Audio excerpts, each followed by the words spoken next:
Hi, this is Josh Adams with Unueco Partio. Today, I want to discuss something a little bit more personal to myself, but I'm sure it'll still tie in with some of the goals that I have with UP. But I want to talk about death. Sometimes it's something I think about quite often, especially whenever I think about a loved one who's passed. I remember the very first time I had to come to grips with the death of a loved one or explore my feelings. I was with my stepdad, and he was a great man. He loved kids that was not his own. I believe more than he loved himself. And the last moments I saw him, when my grandma and I walked away, we both knew that that was the end for him. He had a very long struggle with his health. But even to this day, even though it's over 20 years since then, you know, he, as well as some others, they continue to live on. I know they live on in my memory and in my heart. And, it always makes me wonder, how else do we live on? I know religiously, there's terms like reincarnation, resurrection, being reborn. But that's not necessarily what I'm thinking about. But I know scientifically, the laws of thermodynamics says that energy always always lives on. It is always transformed into new forms, but the total sum of all energy has been and is and will always be exactly the same. So the energy that helped make up my stepdad or my grandparents or my favorite dog, they're out there somewhere, and that energy may be something completely different. Maybe it's has been used by other plants or animals or Earth, um, maybe on a different plane of existence, doing things I can only imagine. But what else makes up who we are? What about the words that he has said? I remember them. So the words still have meaning. The energies he used, the actions he took, whether it was, a joking smile, or if it was, a slow walk, those all those things had effect, and those all, like whenever you see something or hear something, it becomes a part of your memory. Um, it becomes a part of who you are, and then what becomes of me will go on to the next generation, and it keeps building upon itself. You know, and we like to say that, like in science, like with the laws of entropy, that in a closed system, everything will devolve into chaos. But fortunately, there's no truly closed system that exists. And thankfully for that, um, all the energy we have somehow keeps getting transformed, at least, in our society, in our lives, in our families, in everything we see.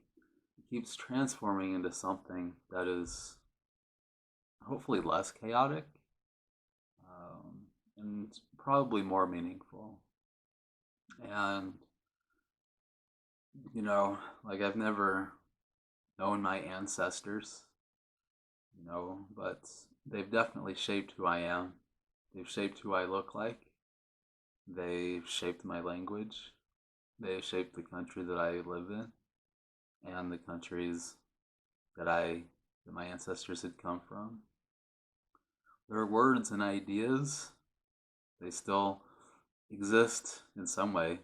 I mean, some people are lucky enough to have their words recorded in a book, or there are legends to live on in mythology. But even if you're not, say, famous,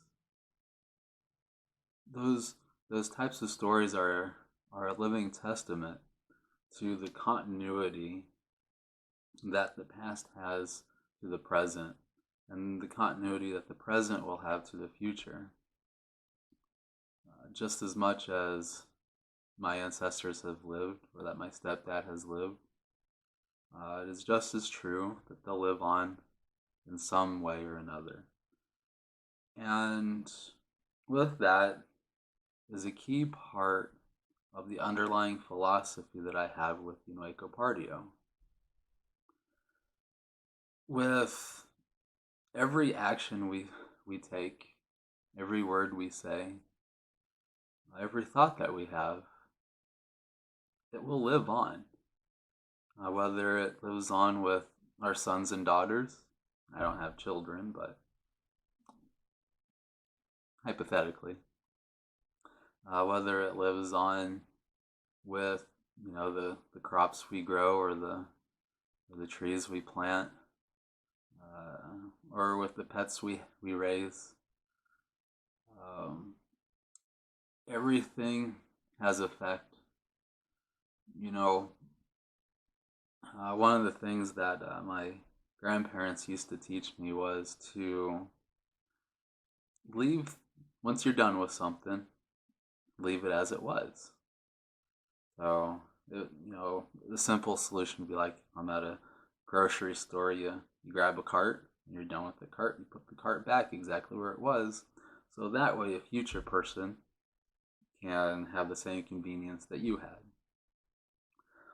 Now, it's impossible, as you live, to leave everything exactly as you are. But wouldn't it be amazing if we leave things in an even better way than what they were? And I think sometimes we lose sight of that. We're sometimes so caught up in just ourselves and trying to be the ultimate unique, or to have the ultimate experiences of, say, pleasure or the avoidance of pain, that we lose sight that our energies, our actions, our words, our thoughts, they're always projected towards your neighbor, towards your family member, and towards future generations in ways that we may even struggle to understand. But if we act today in such a way that is conscientious enough to know that our children are inheriting this world, and their children are inheriting this world, isn't it the most responsible thing to leave them something better than you had? And this isn't just, a material thing. It's a way, a way of life, a way of being. I know I don't want the future generations to drink dirty water, or not be able to go into the wild and not have a chance to see a woodpecker, or hear a coyote howl. And I want them to be able to still use energy, to be able to learn more, do things faster, do things smarter, perhaps be stronger. Not just stronger physically, but stronger in here. But But that's really the underlying philosophy I have with Unueco Partio, is to think beyond ourselves and to understand that everything, even though everything has a birth and a death, um, everything is still continuous. It's just transformed in other ways. And it is up to us to take responsibility for that and constantly strive, no matter the struggle, to make things better for those around us and in the future. Thank you very much.